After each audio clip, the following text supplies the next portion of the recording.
Hello, welcome to Converging Dialogues. This is Xavier Bonilla. On this episode, I'm very excited to bring the conversation I have with Bart Ehrman. Bart is the James A. Gray Distinguished Professor at the University of North Carolina at Chapel Hill. He has his MDiv and his PhD, both of those from Princeton Seminary. He is also an expert on the New Testament and the history of early Christianity. He has served as president of the Southeast region of the Society of Biblical Literature and chair of the New Testament textual criticism section of that society. He's been the associate editor for the Journal of Early Christian Studies, book review editor of Journal of Biblical Literature, and also been the editor for the series The New Testament and the Greek Fathers, and currently serves as the co-editor of the series The New Testament Tools, Studies, and Documents, co-editor-in-chief for the International Journal of Early Christian Studies, and editor for the Encyclopedia of Ancient History. He has received the Bowman and Gordon Gray Award for Excellence in Teaching, Religious Liberty Award for the American Humanist Association, and he is the author of numerous books, some of which you may know. 6 of them have been New York Times bestsellers, such as Misquoting Jesus, God's Problem, Jesus Interrupted, Forged, How Jesus Became God, and many other books. He has a new book out called Armageddon, What the Bible Really Says About the End. And that's what we talk about in this conversation. We start by talking about why people are obsessed with the end times and some of the wild things that are talked about in the book of Revelation in the Bible. We talk about the role of interpretation, where that fits here. We talk about the various views of the tribulation as detailed in the book of Revelation. We talk about the rapture, where the idea came from. We talk about the importance of genre in the Bible. We talk about the historical view of Revelation, which is his view. It's also my own view. We talk about some of the negative messaging of Revelation, how it's been used, and really what can people get accurately from the book of Revelation. And it's not as positive as people may think it to be. I've wanted to talk to Bart for a long time, and I was not disappointed. He is a wonderful, wonderful guy, obviously quite brilliant. One of the reasons I wanted to talk with him, I haven't talked too much about my personal story on the podcast. I might at some point, but I was a fundamentalist. I was evangelical Christian for much of my life, and sort of close to my mid-20s, I went from theist to atheist. And so we have a similar background in some ways. Obviously, he's much older and much wiser than myself, but we both went to pretty reformed seminaries or in schools where we were trained biblical interpretation, and really kind of walked the life that one's supposed to. And after much study, found that there's too many inconsistencies, and we commiserate over some of that. And while he's still in this world and has done marvelous work, I am not. I went on to clinical psych. But huge respect for the scholarly work and research that's put into people that study ancient texts in general and including the Bible. And so Bart continues to do that work from a really, really good vantage point. And so his books are always wonderful. I greatly enjoyed the new one, and it was an absolute blast to talk with him about this book. As always, you can find this conversation and all other conversations at my free Substack, convergingdialogues.substack.com. Go ahead and subscribe over there. You don't miss an episode. You can hear this one and all the other ones I got coming out. And now I bring you Bart Ehrman. I'm here with Bart Ehrman. Bart, thanks so much for coming on. It's a real privilege. Yeah, well, thanks for having me. I'm glad to be here. Yeah, of course. Well, you have a new book out. So for folks that don't know who you are, just tell us who you are, just kind of your brief background and what you currently study, and why you wrote the new book, Armageddon, What the Bible Really Says About the End. So I'm a professor of New Testament and early Christianity. at the University of North Carolina at Chapel Hill. I've been here since 1988, and I taught 4 years before that at Rutgers. I've been teaching the New Testament for a long time. I have a PhD from Princeton Theological Seminary in New Testament, and I write books for scholars on various things, but I also write books for general audiences. And this book is mainly about the book of Revelation and how historical scholars have understood the book over the years. Yeah, no, that's great. It's a fascinating book in the Bible. I'll lay a few of my cards here on the table. So we have sort of similar stories. So I was raised a evangelical Christian for a while. I was a fundamentalist, if you will, for much of my life. And I went to a seminary. I went to Capital Bible Seminary, colloquially known as Dallas on the East Coast, is what it's been called at certain points. I think it's still around. But I was trained as I was doing basically a dual program of sorts, and but did all the exegesis and the Greek and Hebrew and all that. And in that process, I had a 3-year exodus from theist to atheist, and I went pretty militant for a while. And then I think I'm a little bit more balanced. I can see the utility that this has for some folks, but on the doctrine and the ideas, I'm definitely not a believer. But that said, as you know, there's something really unique and special about studying scripture and studying ancient texts in general. It's quite a unique way of looking at things.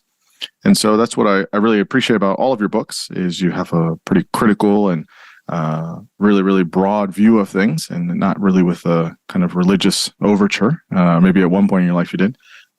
So it should be a lot of fun to kind of go back into that world a little bit. I haven't done too much of it here on the podcast because I just did so much of it for much of my life, 23, 24 years of my life. So it will be really, really fun. Yeah, I mean, we have a similar background, as you know. I'm not sure your listeners will know, but I also come out of a fundamentalist background and went to Moody Bible Institute, where they tried to supply professors to Dallas Theological Seminary. That's right.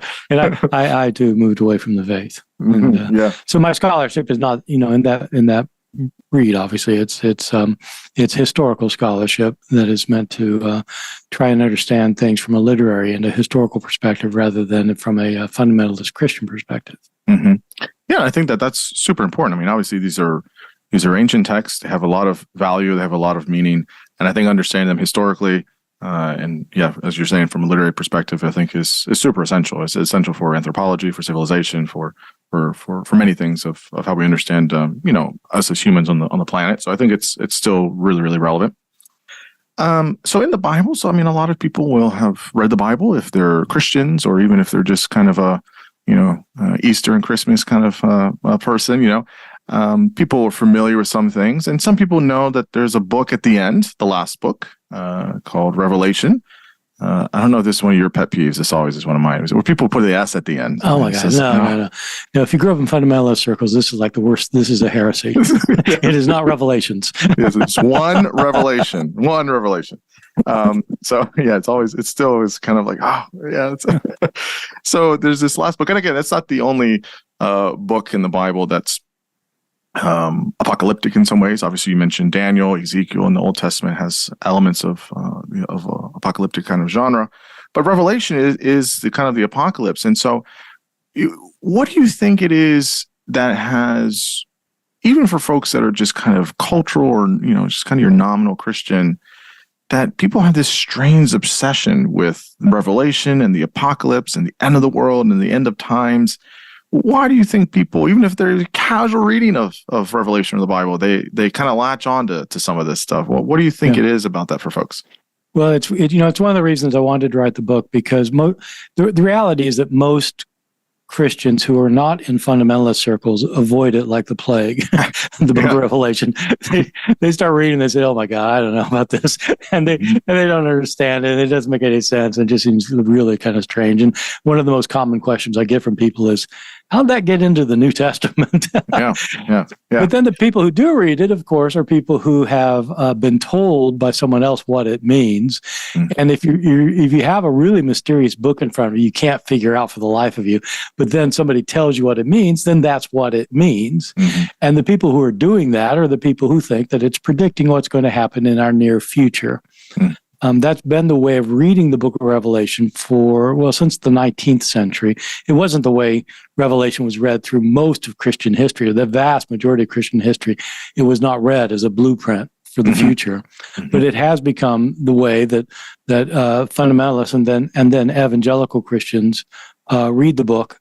So much so that for most readers, it's just common sense that it's talking about what's going to happen soon, and that the prophecies are now being fulfilled.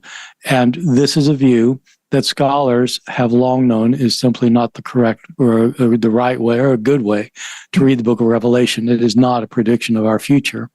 And so part of my book is trying to show why that is, why, in fact, it's not predicting what's soon to happen. Yeah, I think that's super important. I guess just maybe a footnote on this. We don't have to obviously get into the hermeneutics of this, but obviously there are various within evangelical circles, within even more types of liberal folks that study the Bible, various interpretations of Revelation, many interpretations. And so obviously many people will say many things. And say, Bart, that's your view, right? The Bible isn't just a history book, right? It's scripture, right? It's holy scripture. This has a lot of, it's a living document. It's, it's kind of this ongoing revelation of sorts. What do we say just about these various interpretations that go about, and, how do we kind of say, like, here's what we can know. Here's what's just interpretive. Here's what we know is, these are people's ideas about what the text says. Yeah. No, it's the right question. And, when I teach my classes, I try to teach them, both my graduate and my undergraduate classes, I teach them that interpretation means a lot of different things. And when you're reading a book, an ancient book, a book of the Bible, for example, you can read it for devotional reasons. If you are personally committed to the Bible as a book of scripture, you can read it to see what God is telling you. That's, and I have no qualms about that for believers. That's fine. That's normally how you would read scripture.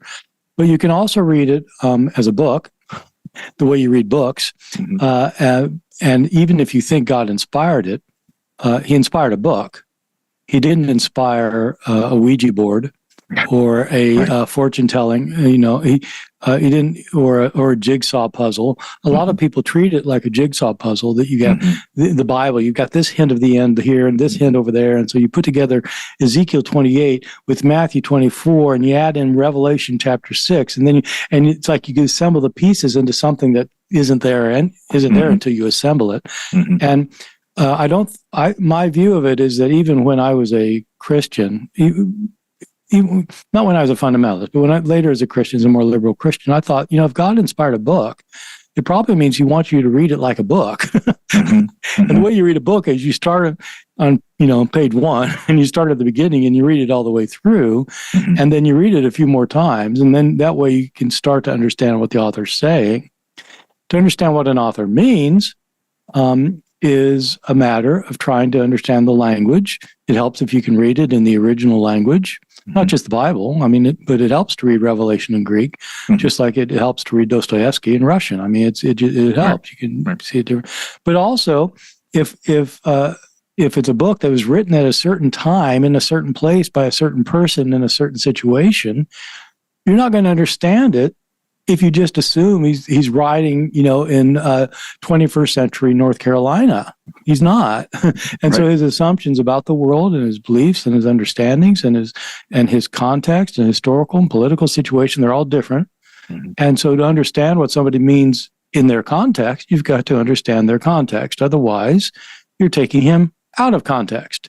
And anytime you take something out of context, it's not good. And so it's true that there are lots of interpretations of Revelation, but I will say that historical scholars who work on this, whether they're Christian or not, historical scholars have basic agreement about what this book is about, and it ain't about what's going to happen next October. Well, look, all that tracks with me, and that's my basic take as well. It was funny. I was talking to a friend of mine about this, and we were talking about it, and the historical approach is basically, kind of my view as well, what you kind of take, again, as you're kind of proving your point, right? That most people will kind of see it this way. And yet, we have so many people over at least 50 years in the modern era, maybe before that too, where people were taking Revelation with the, front page of the New York Times or the LA Times or the Washington Post or whatever to predict things, what's going to happen. And you talk about it a lot in the book. And there are some names that people may be familiar. So you have, Hal Lindsey, and you have Jack Van Impe and John Hagee, I think, who's still around, Tim LaHaye with the Left Behind series. And look, I read all this stuff when I was, fundamentalist, and I was, going to church all the time and all that. And very popular in evangelical circles. Why? Okay, so I guess the first thing I want to ask about this is this is sort of its own type of industry within the evangelical circles, but then I think just a little bit more largely with some of these books. I mean, they became bestsellers and people were reading them, predicting the rapture is going to happen, on October 20th, 1970, whatever, and people were really buying into this. How much of this was a fraud, right? And how much, meaning how much did they really know it wasn't true? They were just trying to make a buck. Or did some of these folks really believe it? And the cast and crew that were with them and all their associations really believe it as well? How much of that was there? And just talk about how big of a thing that was, how profitable it was, even until, the early 2000s. Yeah. Well, let me begin by saying the fact that millions of people read it this way is not an argument that they're reading it correctly. Yeah, certainly. The people who read it that way also know that there are millions of people who read the horoscope every morning and think it really predicts their future. Right. And so the fact that and so one has to, if you want to make an argument that horoscopes really are not predicting your future, then you just try to make an argument for why that's probably not the best, the best way to know what's going to happen to you today. Mm-hmm. And if people don't accept the argument, they don't. But, usually if people are thinking, they're going to realize what a good argument is and what a bad argument is. Mm-hmm. So what I do in my book is try to show why this idea of where the idea came from that Revelation's predicting the future. Mm-hmm. Because if you know where an idea came from, it helps you understand what the idea is. Mm-hmm. And it's not been the idea for most of Christian history with devout Christians holding that, which is worth knowing. Mm-hmm. It doesn't mean that doesn't mean it's wrong. It's just, it's kind of a fairly new way of doing it. But then you have to see what's the evidence that's predicting the future versus not. And so I show why scholars don't buy this. As to whether the people who say that it is, sometimes they're called prophecy writers. Mm-hmm. They're using Revelation along with other books of the Bible to predict what will be happening soon. Usually, and you're right, it's because of the front page newspaper, and whatever's happening at the time mm-hmm. shows that the end is near. Right. And so in the 1940s, it was Nazi Germany, or it was Mussolini. Mm-hmm. During the Cold War, it was the Soviet Union. Right. More recently, it's been instability in the Middle East, the Iraq War, and now it's the invasion of Ukraine. Mm-hmm. And so at every point, you have people writing books mm-hmm. and saying, "Oh, this is it, this is it, this is it," and you have people guaranteeing, "Oh yeah, everybody before me got it wrong." Mm-hmm. But this time, mm-hmm. I've got it right. Is there fraud going on? I don't know. I mean, I doubt it. I mean, I don't think these people. There probably are people who are trying to make money off of it mm-hmm. because people try to make money off of everything. But I don't know that any of these people are like that. Mm-hmm. I think they generally believe it. Mm-hmm. They think God has revealed this to them, and they need to get the word out. But you would think that at some point they'd realize they got it wrong. Mm-hmm. And Hal Lindsey, when I don't know if your audience knows this, they might, but in the 1970s, the best-selling book in English, a nonfiction book in English, was The Late Great Planet Earth. Oh yeah, next to the Bible. Mm-hmm. It was the best-selling book in the English language, and the Left Behind series dwarfed it the sales. Mm-hmm. So that when there's been interesting anthropological studies of the Left Behind series and its effect on people, and a lot of church people will still say, well, it's not really fiction; it's just describing what's going to happen. That's what Revelation says. Most of them have never read Revelation, but they're just pretty sure that's what it says. Wow. So I don't know that there's fraud. Mm. There is a lot of money in it. And the thing, Hal Lindsey predicted it was going to come at the end of the 80s in Late Great Planet Earth. And when it didn't happen, he kept his TV show and he kept writing more books. And he's still going at it. Mm. Now, this is 40 years after it was supposed to happen. Yeah. Anyway, it's interesting how much people really buy into it, and yeah, I think there is probably a sociological perspective there that's saying, what is it that's so appealing? I mean, obviously there's a lot of it that is. I think there's that. I want to be respectful. I mean, I think people really obviously that they believe in Judeo-Christian values and the Bible and things like that. It is a kind of explanatory way of sorts, but it does sort of feel like a treasure hunt, right? Kind of like you were saying, like the puzzles put together, right? Like there's seven seals and 7 trumpets. And here's the thing. I mean, Revelation is a kind of a wild book in some ways. And so it feels, I think, with some of these prophecy writers that it kind of, you lean into a little bit of the sensationalism piece of it. It can be a very entertaining or exciting kind of book to kind of say, oh my goodness, wow. And so it's really interesting. So one of these things, these concepts, I remember it took me a while to not believe it. There's something so, I want to be respectful, but there's like a science fiction element to this, is the rapture. I remember when I was, growing up in seminary, I mean, that was absolutely like the core belief. I mean, it was, you believed in it. Like you wouldn't believe what all those other people, just the second coming and no rapture. No. Like you got to get the rapture first. Yeah. It's definitely there.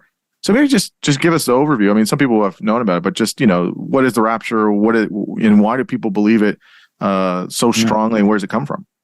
Yeah, well, that's the interesting thing, is that in fundamentalist circles, the rapture is a very big deal, and it's never mentioned in the book of Revelation.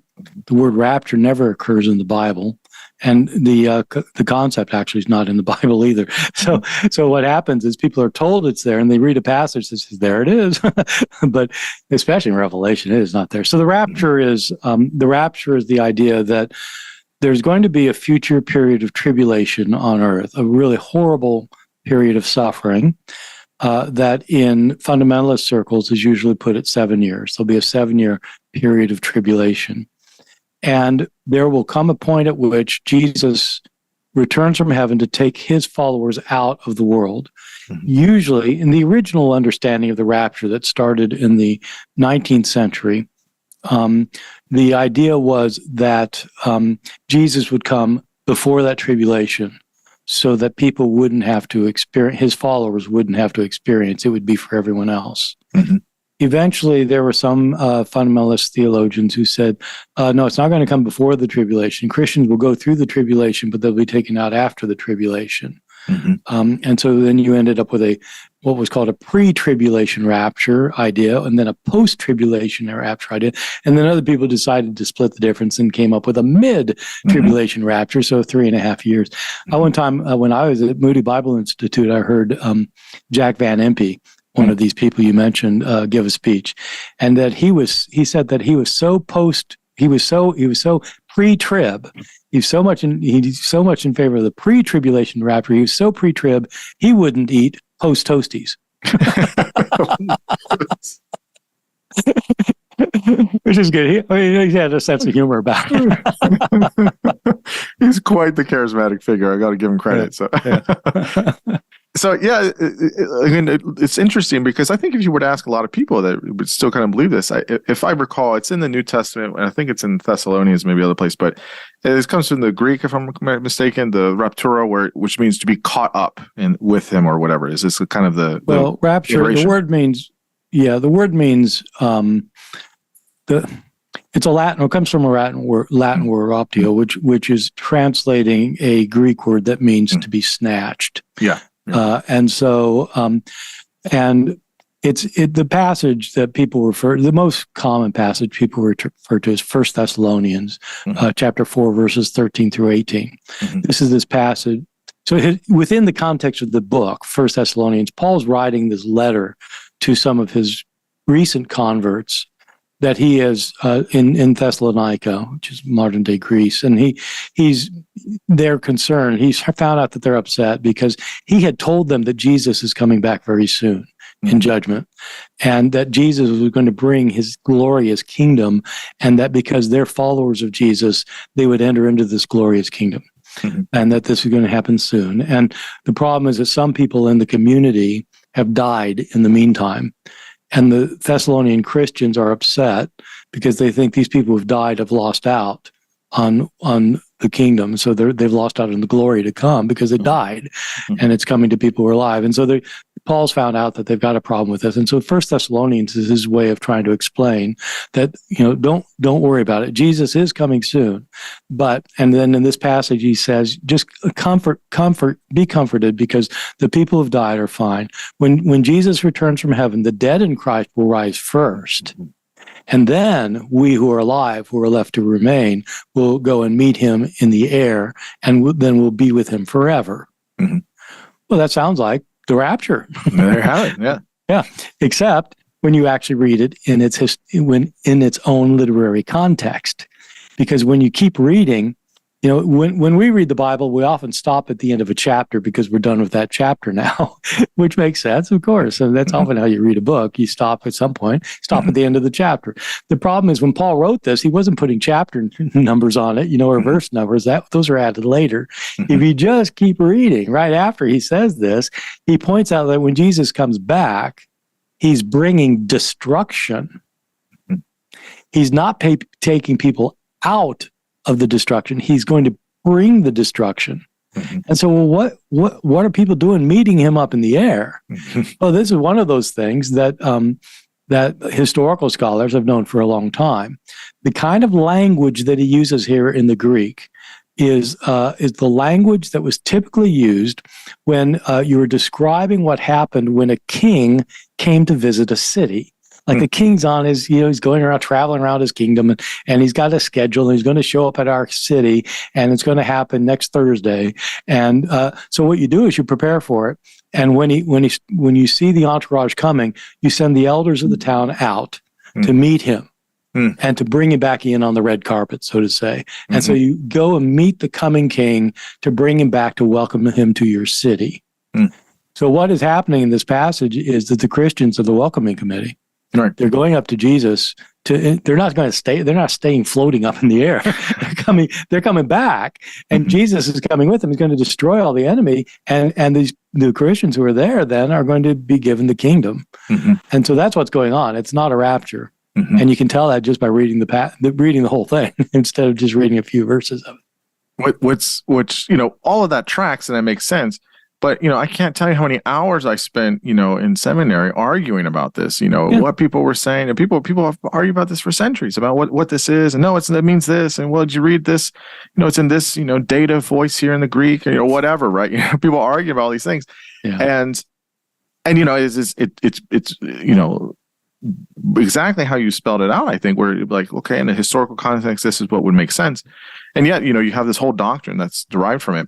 We don't have to get into all the details of it. As you kind of mentioned it, though. There's basically these interesting points where it comes from Revelation, but you have this like tribulation period, 7 years, and then there's a 1,000-year reign of Christ when he comes back onto the earth, and he reigns for 1,000 years on the earth. Now, some people will say, is that a literal 1,000 or is that a figurative? Whatever.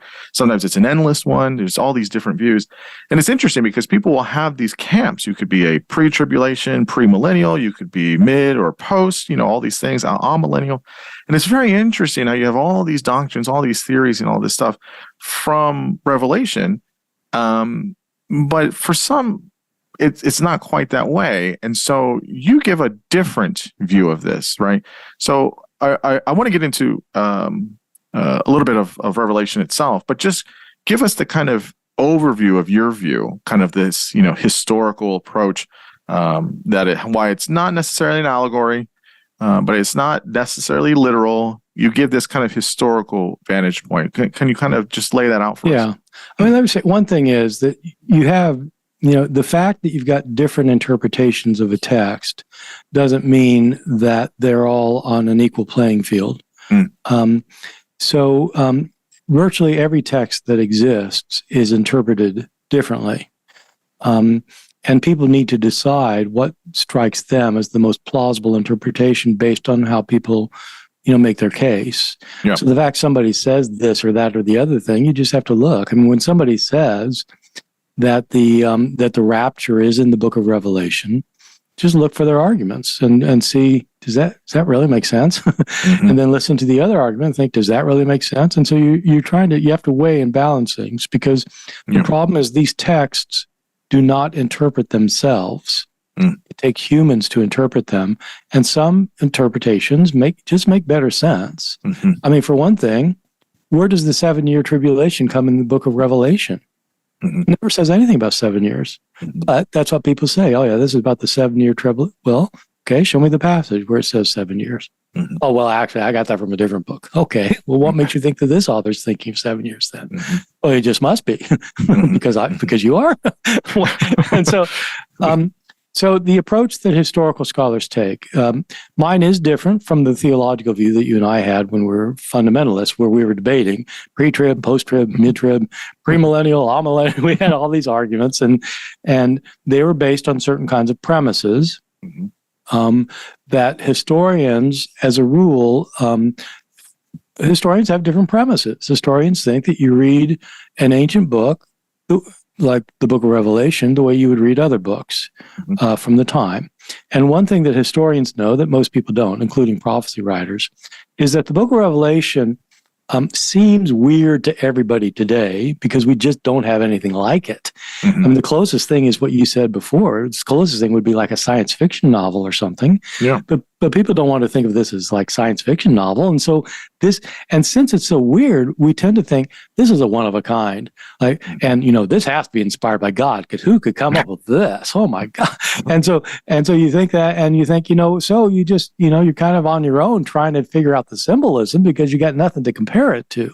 Mm-hmm. And the reason people feel that way reading Revelation is because they don't know that there are, in fact, a number of books like this written at the time. Mm-hmm. In the ancient world, there are Jewish and Christian apocalypses, mm-hmm. like the Revelation of John, mm-hmm. And it's a genre of literature.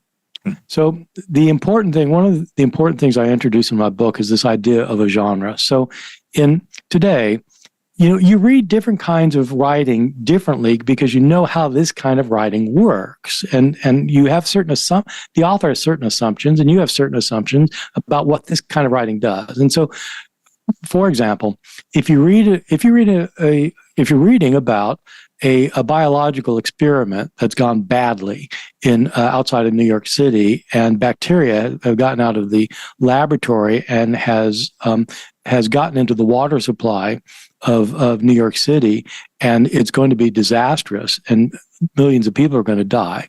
If you're reading that in a science fiction novel, well, you pretty much know where it's going to go. This mm-hmm. is kind of, okay, well, I know where this is going. If you read it on the front page of the New York Times, you have a very different reaction. Right. Because you know that, okay, this is that genre, this is this other genre. And so if you know what the genre is, mm-hmm. you don't, so when you read a limerick poem, you're not reading it like a factual biography or something. You read every genre differently. Mm-hmm. If you know how the apocalypse genre works, mm-hmm. then you can understand the book of Revelation better, because you're not just treating it like a one-off. Mm-hmm. You're seeing how this genre works, and this is how John's using the genre. Yeah, so let me jump in here and explain this maybe for listeners. The Bible, and I know you've written about this previously, so about how the Bible came to be and canonization, all that. But one thing about the Bible is that it's 66 books over hundreds and thousands of years put together. And one of the things is that it has different genres within the Bible, right? You have, mm-hmm. and within each genre, you have sort of different contours and rules that are kind of there. So narrative is a different genre in the Bible as opposed to, historical, poetic, prophetic, apocalyptic, and epistolary. And as you're saying, Revelation is part of a apocalyptic genre, which has its own dimensions, right? Of what the dimensions in an apocalyptic genre are going to be different from something like the Psalms, right? Or from one of the prophetic books, we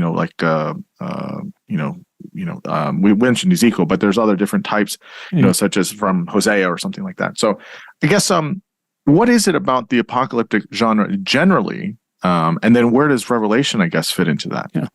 Well, I think, we should both emphasize that, when you talk about genres like this isn't like a crazy liberal idea. This isn't like, something atheists came up with. This is just standard.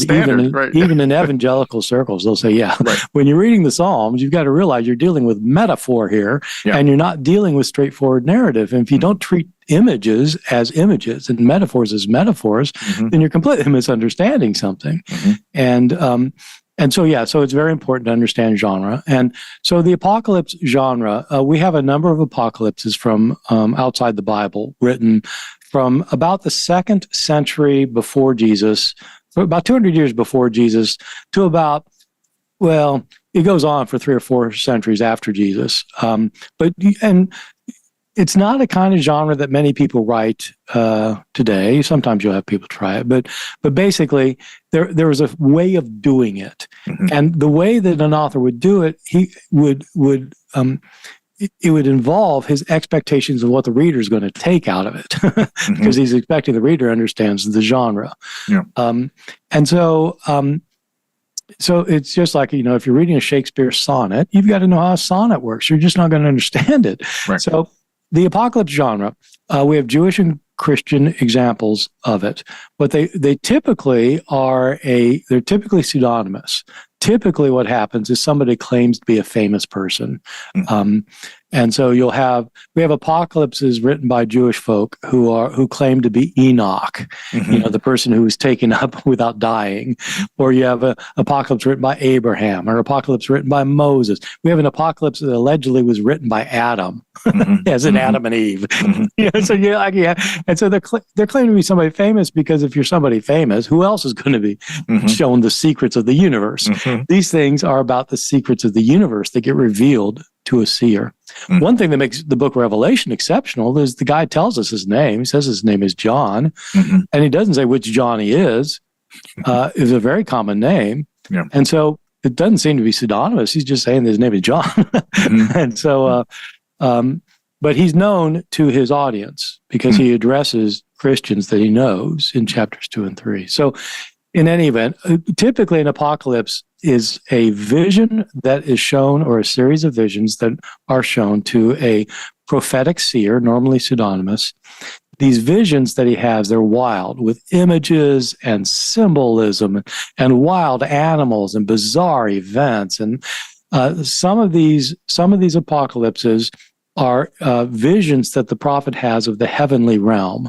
The prophet goes up to heaven and he sees these amazing, weird things. And these things help you understand what's going on earth, in the sense that in this understanding of things, the earth is kind of a pale reflection of heaven. And so if you understand what's happening in heaven, you can understand what's happening on earth. The other kind of apocalypse is the prophet has a vision of events that are going to happen in the future, symbolic images of future events. And sometimes the prophet has a vision that's a mixture. He goes up to heaven and he sees symbolic things of future events. So there's sometimes a combination. So he sees these things. They're filled with wild symbolism. They're not meant to be taken as the beasts and wild people that you see aren't meant to be taken literally. They're symbolic of something else. And the other thing I'll say about these apocalypses is they usually involve horrible things happening on earth that are explained in a way that shows that in the end, they're going to be made okay. That God in the end is going to triumph. These things are revelations or revealings of God is ultimately sovereign, even if it doesn't look like it now. So how, with those kind of dimensions and of the genre of the apocalypse, how does a historical viewpoint or approach fit overlaid with an apocalypse genre? Why wouldn't you just use it as a type of, a narrative genre or a straight historical genre? How do we read all of those aspects of the apocalypse as a genre with a historical place. So these apocalypses that are written, you are usually able to figure out if you pay attention to the clues that the author himself gives you. Mm-hmm. You're usually able to figure out what the time period is that he's writing in and what the real issue that he's addressing is. And the symbolism will tell you that. Mm-hmm. You don't have to go elsewhere. You don't have to make stuff up. The author will tell you what the situation is. And so I'll explain how it works just with the book of Revelation. Sure. You could do this as well with Jewish books, Second Baruch or Fourth Ezra, or, there are you can do this. And scholars who have devoted their lives to studying these other books, just as some have devoted their lives to studying Revelation. Mm-hmm. Within Revelation, you get these strange images and figures, and sometimes it is, excuse me, I want to get the text so I can quote this exactly. Sometimes it's crystal clear to an attentive reader what the author is talking about. Mm-hmm. And so one of my favorite passages is in chapter 17. And so the author, John, is taken out and he sees this great harlot, a prostitute who's seated on many waters. And there are many kings of the earth that have committed fornication with her. And with the wine of their fornication, the dwellers of earth have become drunk. What is this? And it turns out she's seated on a beast that has 7 horns, 7 heads and 10 horns. And she's decked out in glorious raiment, and she has gold and silver and jewels and pearls, and she has a gold cup in her hand that is filled with abominations and impurities of her fornication, and she's drunk with the blood of the martyrs, and she has a name written on her head, Babylon the Great. John looks at this and says, what in the world is that? Right. And so in these apocalypses, almost always you've got some angel standing by to tell you what it is. Okay? Right. Very convenient. And so you got to listen to what the angel says, because the angel knows. And in this case, the angel unpacks it, gives you the hint you need to know. He says that the 7 heads are the hills that the woman is seated on. She's seated on 7 hills. And it ends by saying that she is the, in case you don't know what that is, he says that the woman you saw is the great city that has dominion over the kings of the earth. Okay, so this is being written in the 1st century in the Roman Empire. What city has dominion over the world at the time? A city built on 7 hills. This is like a no-brainer. I mean, this has to be Rome, yeah? Anybody in the ancient world knows this is talking about Rome. It's drunk with the blood of martyrs because Rome has martyred Christians under the Emperor Nero. And the name she has on her head, Babylon the Great, she's being called Babylon because Babylon in the Old Testament is the city that destroyed Jerusalem and burned the temple. The Romans destroyed Jerusalem and burned the temple. And so the enemy here, and she's decked out in all this glorious clothing because they're economically exploiting the rest of the world, and Rome is filthy rich. And so it all adds up when you see the clues. And so this is not talking about somebody who's going to show up, in 10 months in someplace in Europe. This is talking about John's own context. His enemy is the city of Rome. Why say it that way? Why say it with this? Why use this genre and use these images and all these things? Why not just say it that way? Just say, look. Rome sucks. They're oppressing us, and here's all these things. They're taking advantage and exploiting us. Why not just say it that way? Yeah. Well, some people did. And John certainly could have. The apocalypse was a nice way of doing it and an interesting way of doing it. The reason it's done this way for John is not the reason most people say. What most people say is that John's doing this because he's trying to mask his message because he doesn't want to get persecuted anymore. Sure. And that's not true. any Roman who bothered to read this thing would have no problem knowing who this woman is representing. So with great city sitting on 7 hills. So this is not hiding a thing. The reason he's using this wild symbolism, and the reason Apocalypse has used this wild symbolism, is because the basic idea of the genre is that the seer is being shown things that are beyond human imagination, that are so weird and bizarre that they're called apocalypses. The word apocalypse means a revealing or an unveiling or a disclosure. And what it is disclosing the heavenly secrets that make sense of the terrible earthly realities. And secretive knowledge is mystical. It's not straightforward. It's not a straightforward narrative. And so you have all of these apocalypses are filled with this kind of wild symbolism. And the key to these apocalypses is looking for the clues that the author himself gives to unpack it. And in this case, it's perfectly clear. Is there a type, in you looking at it this way, it doesn't seem like there's quite a linear kind of timeline in Revelation. Like, maybe elements of it are, this happens and then this happens and then this happens. But in other moments, it's not quite that way. Yeah. So many people will say, they'll read the first, 2 or 3 chapters and be like, oh, it's a little strange, but nothing too wild. There's these letters to the 7 churches and, okay, and there's some stuff there. And you get the throne room scene and, 4 and 5. But really 6 is where it starts getting real amped up. This is where we really get the images, right? And you get, Revelation 6 to, 9 or 10, and then you got 12 and 17 and 18. There's 22 chapters in Revelation. And so, by the time you get past 18 and you're at 20, 21, and 22, we can come to that in a minute. But just kind of talk about, I guess, the kind of structure outline of how Revelation is. And you can throw in any of these scenes that you want that are illustrative. But talk about that. No, it's one of the things I emphasize in my book is that people really don't need to be afraid of Revelation, the book of Revelation. The structure, if somebody will explain to you the structure, who's actually kind of studied the book and see how it's worked, it isn't very complicated.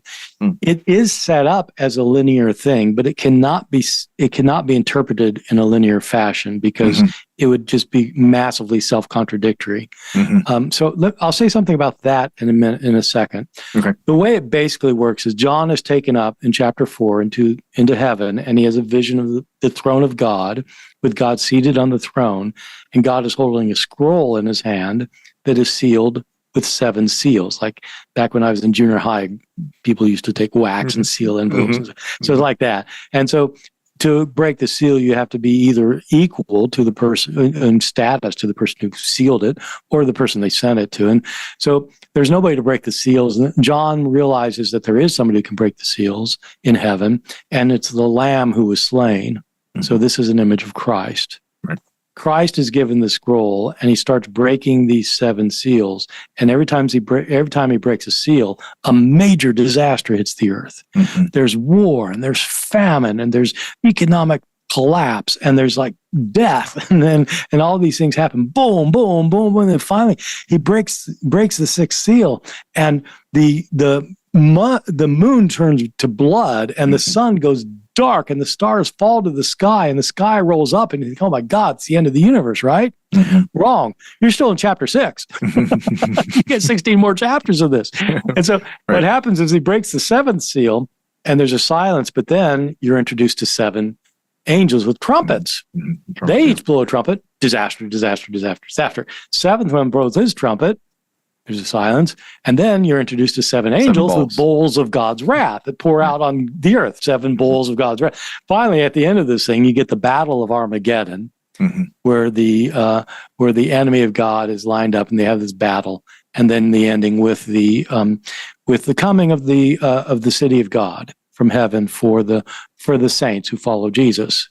And so it is set up in a linear way, but it can't be understood in a linear way because the world ends in chapter 6. And so what's happening is this is one of those things that happens in apocalypse genres, is that sometimes it's not meant to be taken in a linear fashion, but it kind of repeats itself over and over again for emphasis. So by the time you're done with like chapter 18, you get the point. It's going to be hell on earth. It's for emphasis rather than to do it chronologically. Yeah, just another small footnote here. We talked about the pseudonym that's used and stuff, but this person says it's John. Most people, if they read it, they'll say, "Oh, well, there's the Gospel of John. There's a first, second, and third John. So, and then this guy here says that he's John. This must be the apostle, one of the disciples, of Jesus, John, right? That has to be him. This same guy. He just got a lot of work thrown at him to write all these books in the Bible, and so that's actually not. Well, I think in all of those cases, I don't think it's an actual John, the disciple of Jesus. I believe so. How do we understand for Revelation, who or ideas of authorship, I guess? So again, just small footnote here on this. Yeah. Well, it's an important point, actually, because we call the Gospel of John, and the Gospel of John doesn't claim to be written by somebody named John. The Book of Revelation does claim to be written by somebody named John. We don't call it John. We call it Revelation. So in the ancient world already, there were debates about whether it was the same author. We have a very fine piece of scholarship written in the 3rd century by a bishop of Alexandria who shows that the Gospel of John was not written by the same person who wrote the Book of Revelation. He shows it on literary Greek stylistic grounds, and he's right. It's not written by the same person.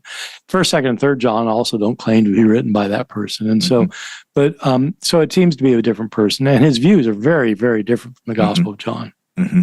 Yeah, no, that's important to know.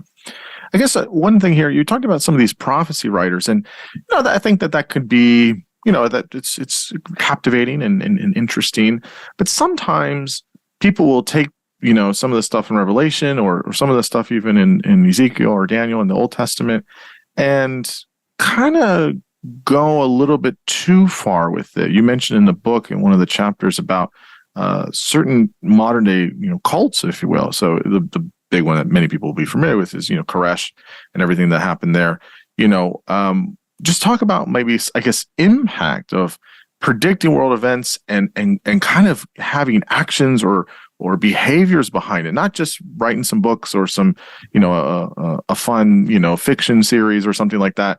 No, like people are having like their own ideas put in and they have a following of people and they're on a compound somewhere. And I mean, what's the kind of impact? And again, that's not prevalent, I don't think. And we don't see that all the time every day, but it is, has some risk to it. No, I mean, what do we make about some of the impact here?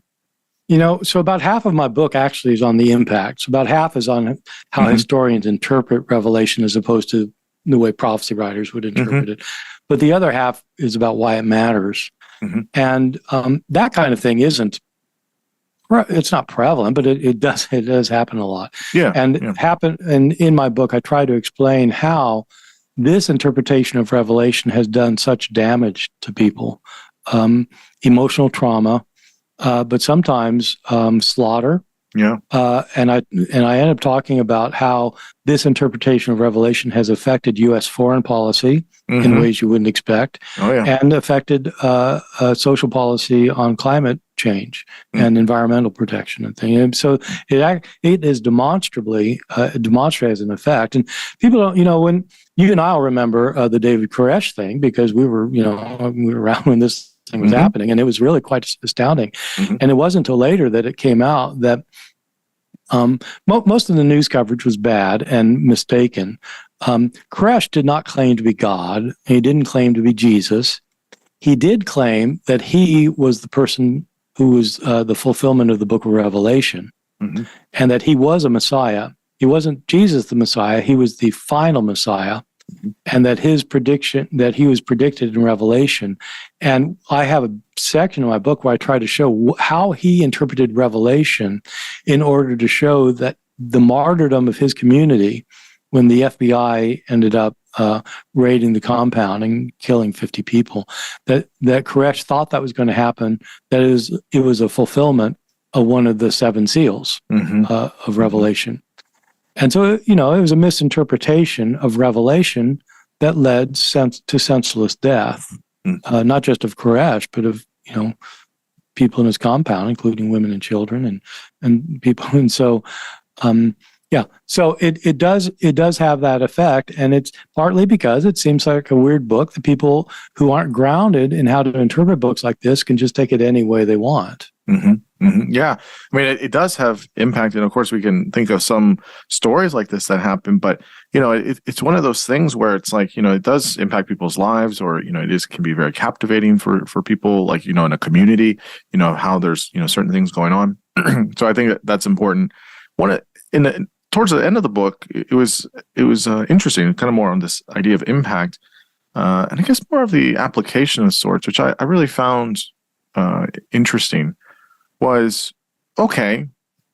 You go through all this stuff. You talk about some of the folks that were kind of sensational, and some of these kind of cults, and you talk about the historical approach to Revelation. You talk about all these things, and then it's like, well, okay, well, so what, right?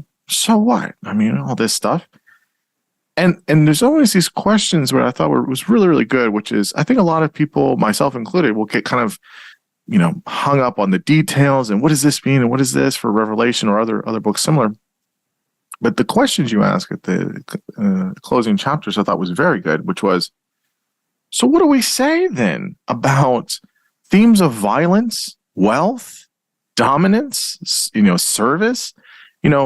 This doesn't seem to be, people will kind of colloquially say, well, I like the God of the New Testament because he's nice and warm and, very compassionate. God of the Old Testament is pretty brutal. And, well, I don't like that God of the Old Testament. So, and they do all these kind of gymnastics of sorts. But this doesn't have so much good implications either. It's, again, wealth and dominance and violence and service. And I thought that was interesting. I have never really kind of, looked at it. I haven't looked at it in a long time, but looked at it in that way.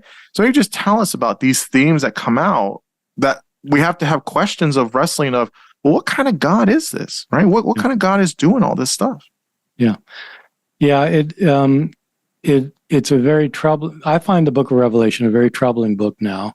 I used to read it, when I was a fundamentalist, I was reading it for what was going to happen soon. And I eventually realized that wasn't right. But then for many, many years, I was convinced by the more liberal Christian view, which is a historical view, that is that the Book of Revelation is actually a book of hope.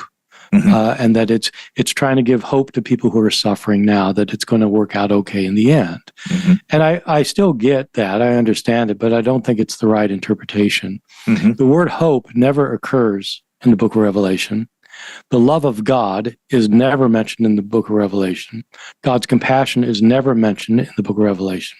The words that occur are not things like love, hope, and passion.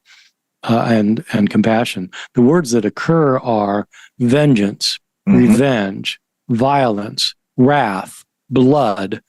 These are the words that are used most frequently. And the book itself claims that it's about the wrath of God and the wrath of the Lamb. Remember, the Lamb is Christ in this book. So the way the book ends is that after all these disasters that Christ releases on the earth, Christ releases and these are disasters sent from heaven by God through Christ. Once they all finish, and there's the battle of Armageddon, where Christ destroys all the armies of the earth. Then as you said, there's going to be a 1,000-year period where Jesus and his martyrs will rule the earth, and after that, there's a last judgment. And this last judgment, everybody who's ever lived is brought back from the dead. And those who are followers of Jesus are brought into this great kingdom that made up of a city the city of God comes from heaven, the New Jerusalem. It is 1,500 miles cube, so 1,500 wide and high, and it's solid gold with gates of pearl, and so it's this amazing, unbelievable place. So the saints get that. Everyone else is thrown into a lake of burning sulfur, alive. It kills them, but I mean, they're tortured to death. So at the end of everyone except for a certain slim group of the followers of Jesus, not even all the Christians make it. A lot of the Christians are thrown into the lake of fire too. And so so at the end of my book, I ask, is this really the God portrayed in the Gospels, for example? Is this the God Jesus talked about? Mm-hmm. Is this the way Jesus imagined God? Mm-hmm. Because I mean, Jesus says things like, love your enemy, do good for those who hate you, and turn the other cheek. And he doesn't say torture them to death. Right. Mm-hmm. And so it's a real question. This author, of course, understands himself to be a follower of Jesus, but is he a follower of Jesus that Jesus would recognize as a follower of Jesus? It's a really good question. Yeah. Now, some people will say, well, Bart, hell isn't a real place. That's just a state of mind. I mean, there's ministers and reverends and pastors that will say this. Hell's it's not a literal hell. That doesn't really exist. So you got to just take this with a grain of salt. You got to just So I mean, what do you think about people that that's a very in vogue kind of thing, even within liberal Christian circles about that. Yeah, and there are an increasing number of evangelicals who think now that hell doesn't really exist, and I'm all for that view. I think that's a healthy view. In Revelation, there's actually not a hell. There's this lake of fire, and it's not eternal torment. It looks like what happens is people they're brought back from the dead to be shown the error of their ways, and then they're thrown, presumably screaming, into this fire, and it destroys them for all time. And so there's not an eternal torment that's described there for people. And so a lot of people do say that, look, it's just symbolism. This isn't literally God doing this. And I agree that it is symbolism, but it's very disturbing symbolism. And why do you have to have this kind of symbolism for God? I mean, if you want to say, for example, suppose you wanted to show that in the end, God's going to make right everything that's wrong, and all the evil will be wiped out, and there'll be a good place for good people forever. Okay, why do you need to send all of these torments against the earth, where people are being not just killed but tortured? I mean, when one of these plagues that hits the earth, you have these creatures who come out of a bottomless pit that look kind of like flying scorpions, and they have the ability to sting people. This is sent from God. They can sting people so that they'll be in terrible agony, terrible, horrible pain for 5 months, and they're not even allowed to die to put an end to the pain. This is from God? Yeah. This is in the image? What kind of image is this of God? Why don't you write a book that says God's finally fed up with evil, and so he sends these great apostles down, and they preach to the nations, and everybody realizes that they've sinned, and they convert, and they're baptized, and everybody's happy forever after. Why not write that book instead of saying, God wants to torture you for 5 months, or God wants to throw you into a lake of fire? Why? I mean, so the imagery, I think, is really, really disturbing, because your image of God is what you think God is like. And if you think God is somebody who tortures his enemies and then kills them, and you want to be God-like, then that means that's what you're supposed to do. Yeah, well, I can hear all the counters to this, right? It's like, well, God's a God of justice, and people need to have their penance, and there needs to be some retribution, all these things. And when I've heard those arguments, it doesn't make any sense to me. It just doesn't make any sense. I don't understand how that can be, because you can hear on one hand, oh, he's for everybody. He's a God of forgiveness and compassion and love and all that. But, you're not talking about like, oh, did you do a bad thing? You're going to get, some consequence for that or something. I mean, we're talking about torture and agony and burning in a lake of fire and all these things. Why would you want to aspire to be like that? Well, Christians, Christians who believe in this sort of thing, or Christians who believe in eternal hell, do say, it's because of the justice of God. And I understand that. I have a discussion of this issue in my book where I try to explain, what that view is and why I think it's very problematic. But, okay, fair. But, like, for example, in one of these passages, there's a Christian woman, and a leader of one of the churches in the church of Thyatira in the book of Revelation, and John doesn't approve of her teaching, he calls her Jezebel, Yeah. which is a reference to a very bad queen in the Old Testament. Jezebel has been teaching her people in her church that it's okay to eat meat offered to idols. What that means is that, you go over to somebody's house and maybe they're a pagan and maybe they're just, invite you to dinner. And she says it's okay to eat the meat. They might have bought it. It might have been like an animal that was sacrificed to a pagan god, but, they bought the meat. They give you the meat. You just eat the meal. And, maybe she's telling them, okay, eat the meal, talk to them about Christ. Maybe you can convert them, And John thinks, though, oh, my God, you're eating meat offered to idols. That is, you're an idolater. You're a pagan. That means you're grossly immoral. And Jezebel's teaching this. So he says, Christ himself dictates a letter and says in this letter to this woman that he is going to take her and Christ is going to throw her on a bed. Sometimes that's translated hospital bed. It does not say hospital bed. He throws her on a bed and men come and have sex with her. It doesn't say anything about her being willing or unwilling, but Christ throws her on the bed, has sex, and then Christ kills her children. What kind of justice is that? Right. These children, like they've done something to deserve being killed by Christ? So I just don't think. I think if you want to argue that God is just, this is not the view of justice that makes sense. No, it's not. And I think the thing that gets a little bit frustrating is that when you get to really hard points or points that are difficult or where people don't have an answer or something like that, is where you get the kind of, resetting the goalposts, you get the hermeneutical gymnastics. And that's where you can just do this all throughout, these texts if you're taking a certain, way of viewing it. And this has not only, with the text itself, but this has doctrinal issues. This has just logical and philosophical issues with it. And so I guess the one thing here that I kind of one of the last questions here is, is writing this book, I thought was really helpful for kind of a lay person to say like, I've heard about this. There's some, kind of wild ideas in here. How do you think, you kind of talk about at the end there, but of the book, but how should we continue to interact, or for folks that do interact with revelation that's accurate, but that can also be maybe helpful or useful or fulfilling, but is done with some type of accuracy? So what is the overall application here that we can use for it? I think misinterpretations of revelation have done a lot of damage to people, psychological damage. A lot of people my age in the 1970s saw this movie, Thief in the Night, which is about the rapture happening and people being left behind and the horrors that would happen. I have so many friends who saw that, or people I didn't even know would tell me this.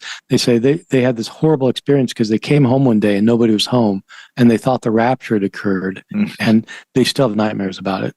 And so, it does damage. And so I think it's really important for people to understand that way of understanding reading Revelation is not accurate to what John himself was trying to do or to say. Once you've got that down, then you have to ask, well, what John is saying, is that something that you want to embrace? Of course, conservative Christians will argue with you back and forth, and they just won't accept anything you say. At some point, they'll just say, look, you just have to take it on faith. My view is that God has given you a brain if you believe in God. That's right. And that if he's given you a brain, he expects you to use it. And just because some church fathers in the 4th century decided that this book should be scripture doesn't mean that its view of God is one that you have to accept.